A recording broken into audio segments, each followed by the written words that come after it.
नमस्कार दोस्तों, पहलवान गुरुदीन ग्रुप ऑफ कॉलेज के यूट्यूब चैनल में आपका स्वागत है। मैं रामलाल रैकवार, प्रवक्ता राजनीति विज्ञान, पहलवान गुरुदीन विधि महाविद्यालय पनारी ललितपुर। आज हम कानून के स्रोत टॉपिक का अध्ययन करेंगे। कानून समाज की आवश्यकता तथा इतिहास की उपज है। वे लंबे तथा क्रमिक विकास के प्रतिफल हैं। इनके विकास में अनेक कारकों ने योग दिया है। एक कारक ही कानून के स्रोत कहलाते हैं। प्रोफेसर हॉलैंड के अनुसार कानून के निम्नलिखित स्रोत हैं। पहला, रीति रिवाज।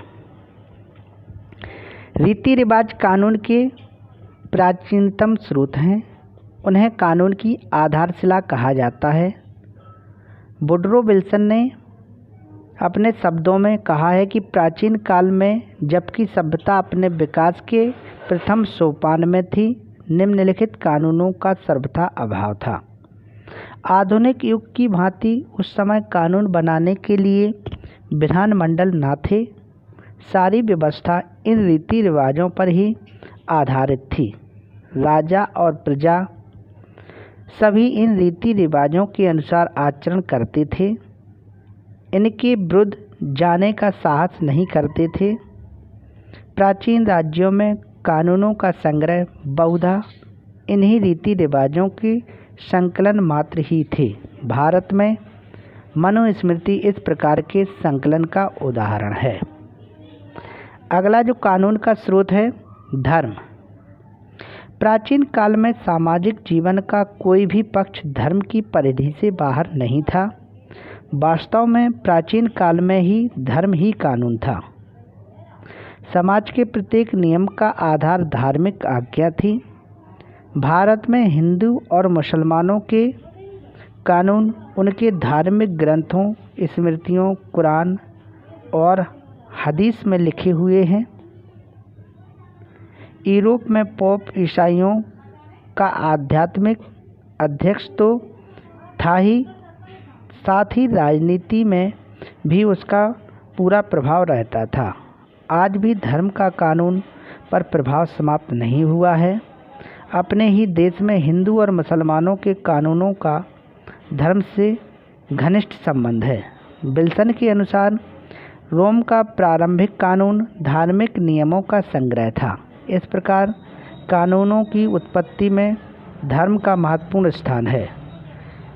कट्टर मुस्लिम सदा शरीयत के निर्देशों का कानून की तरह पालन करते हैं। अगला जो कानून का स्रोत है, न्यायालयों के निर्णय व नज़ीरें। न्यायालयों के निर्णय भी कानूनों के महत्वपूर्ण स्रोत होते हैं। जब किसी न्यायालय में कोई पेचीदा मुकदमा आता है तो न्यायाधीश उस मुकदमे का निर्णय करते समय कानूनों की व्याख्या करते हैं। ये व्याख्याएं कानून के स्रोत का कार्य करती हैं। इन व्याख्याओं की नज़ीरें कहते हैं। आगे आने वाले मुकदमों का निर्णय करते समय न्यायाधीश इन नज़ीरों को कानून के समान मानते हैं।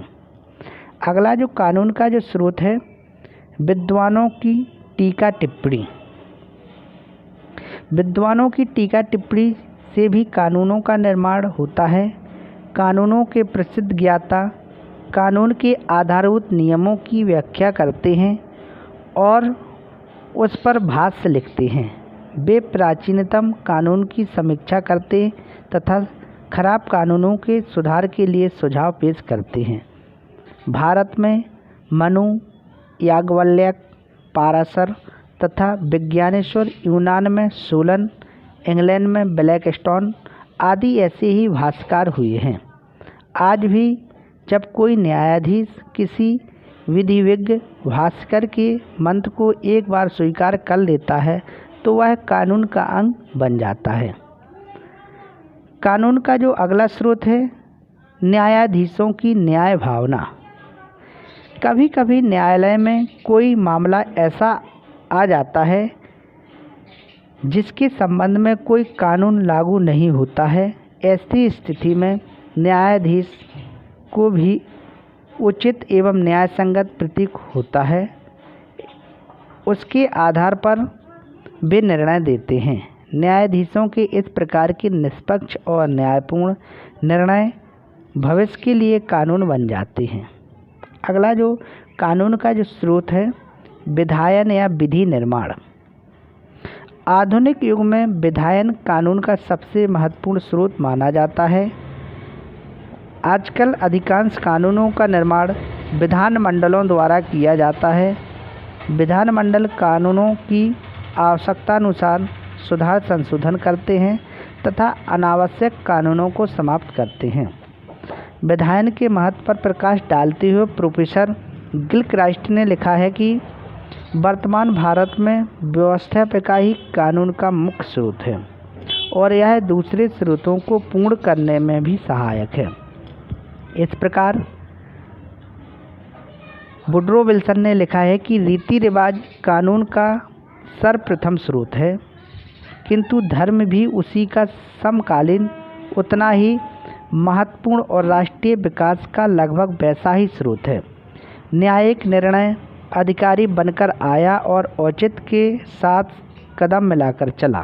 केवल व्यवस्थापन जो कानून का विचारपूर्ण और चेतन संगठन है, और कानूनी टीकाएं जो कानून के नियमों का विकास है, राजनीतिक समाज में उन्नति पर पहुंचने की प्रतीक्षा में है ताकि वह विधि निर्माण में प्रबल प्रभाव डाल सके।